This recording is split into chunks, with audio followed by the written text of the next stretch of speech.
والوزن یومئذ الحق، اور اس دن تول ضرور ہونی ہے، تول ضرور ہونی ہے، نامہ اعمال ضرور تولے جائیں گے۔ اس طرح کہ اللہ تعالیٰ ایک میزان، ایک ترازو قائم فرمائے گا جس کا ہر ایک پلہ اتنی وسعت رکھے گا جیسی مشرق اور مغرب کے درمیان وسعت ہے۔ اللہ اکبر، ایک ایک پلہ اتنا بڑا ہوگا۔ محدث ابن جوزی نے فرمایا کہ حدیث میں آیا ہے کہ حضرت داؤد علیہ السلام نے اللہ کی بارگاہ میں میزان عمل دیکھنے کی درخواست کی۔ جب میزان عمل انہیں دکھایا گیا اور آپ نے اس کے پلوں کی وسعت دیکھی، نیکی کا پلہ اتنا بڑا، مشرق اور مغرب کی جیسے وسعت ہے اس طرح وسعت، تو عرض کیا یا رب کس کی طاقت ہے، کس کی نیکیاں اتنی ہوں گی کہ وہ اپنی نیکیوں سے اسے بھر سکے۔ ارشاد ہوا اے داؤد علیہ السلام، میں جب اپنے بندوں سے راضی ہوتا ہوں تو ایک کھجور سے اس کو بھر دیتا ہوں، یعنی تھوڑی نیکی بھی مقبول ہو جائے تو فضل الہی سے اتنی بڑھ جاتی ہے کہ میزان عمل کو بھر دیتی ہے۔ اس سے معلوم ہوا کہ نیکی تو کرنی چاہیے، ساتھ میں یہ بھی فکر کرنی چاہیے کہ وہ نیکی مقبول ہو جائے، ریاکاری دکھلاوے سے بچنا چاہیے، اور اللہ تعالیٰ سے دعا مانگنی چاہیے کہ اللہ تعالیٰ نیکی کو قبول فرمائے۔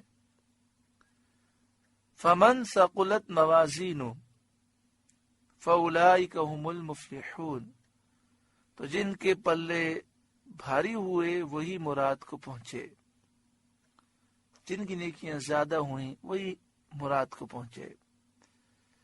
کبھی کبھی بظاہر چھوٹی سی نیکی ہوتی ہے لیکن وہ نیکی جنت میں لے جاتی ہے۔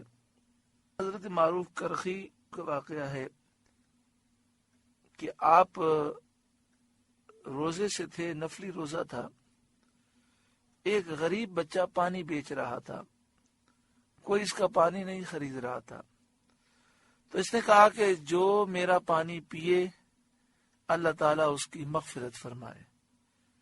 تو حضرت معروف کرخی دوڑ کر گئے اور کہا مجھے پانی دو، انہوں نے پانی پیا اور پانی پی کر اسے پیسے دیے۔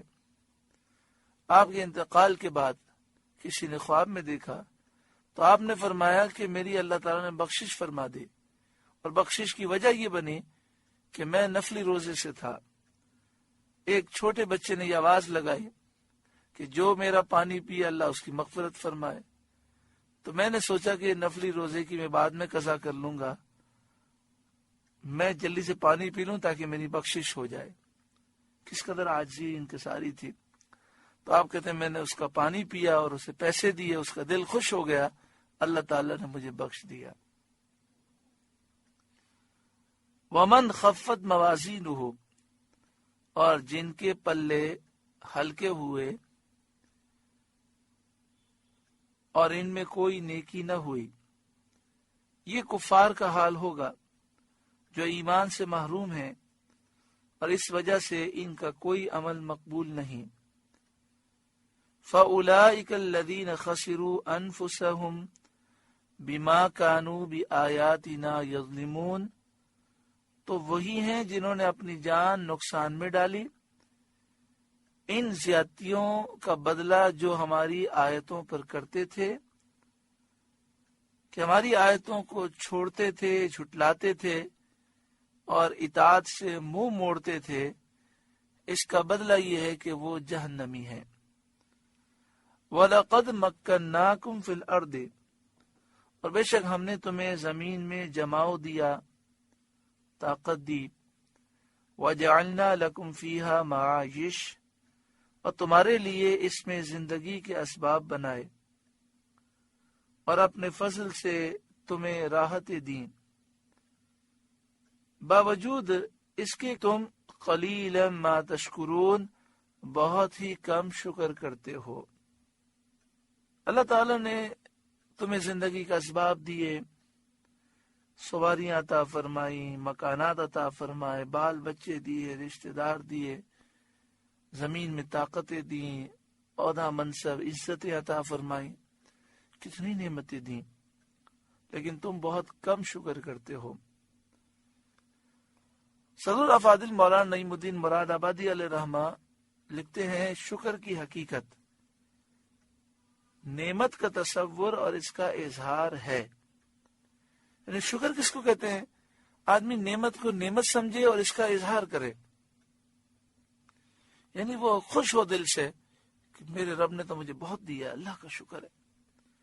اور ناشکری کسے کہتے ہیں؟ تو آپ فرماتے ہیں نعمت کو بھول جانا اور اس کو چھپانا، نعمت کو بھول جانا اور اسے چھپانا، یہ ناشکری ہے۔ اللہ تبارک و تعالی ہر ایک کو ناشکری سے محفوظ فرمائے۔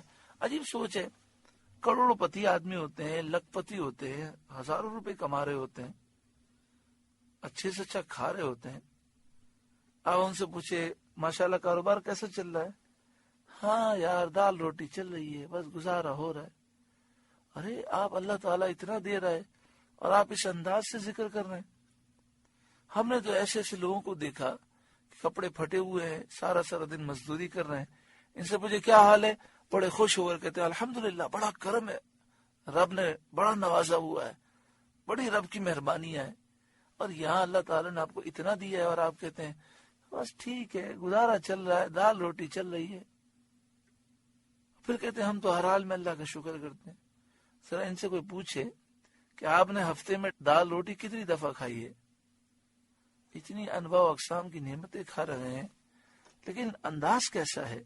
قلیلا ما تشکرون، بہت ہی کم تم شکر کرتے ہو، اور شکر نہ کرنے کی وجہ سے نعمتوں سے محروم ہو جاتے ہیں۔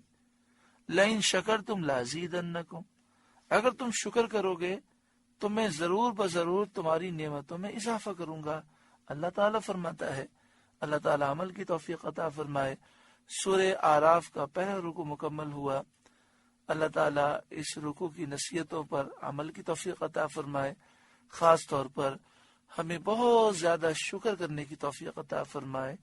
کبھی بھی فارغ بیٹھے ہوں تو اللہ کی نعمتوں کو یاد کرتے جائیں اور کہتے جائیں یا اللہ تیرا شکر ہے، تو نے یہ بھی دی، یا اللہ تیرا شکر ہے، تو نے یہ بھی دی۔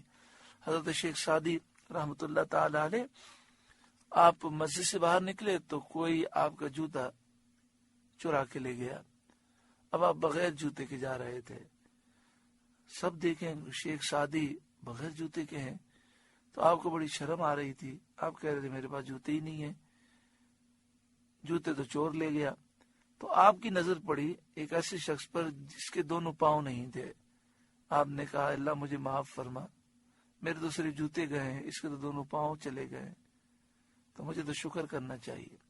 شکر کا ایک انداز یہ بھی ہوتا ہے کہ جب بھی ہم کسی شخص کو دیکھیں کہ جو نعمت ہمارے پاس ہے وہ نعمت اس کے پاس نہیں ہے، تو ہم اللہ کا شکر ادا کریں۔ اور شکر کے لیے یہ بھی ضروری ہے کہ ہم یہ عقیدہ رکھیں کہ جو نعمتیں ہمارے پاس ہیں اس میں ہمارا کوئی کمال نہیں ہے، محض محض محض اللہ کا فضل ہے، یہ اس کا کرم ہے، ہم اس کے قابل ہی نہیں ہیں، یہ ہمارے مالک کا فضل ہے۔ رحمت للعالمین صلی اللہ علیہ وسلم کے صدقے و طفیل اللہ نے فضل فرمایا۔ اللہ تعالی ہمارے گناہوں کو معاف فرمائے۔ آپ سے گزارش ہے کہ قرآن کے اس پیغام کو آگے پہنچا کر ثواب جاریہ حاصل کریں۔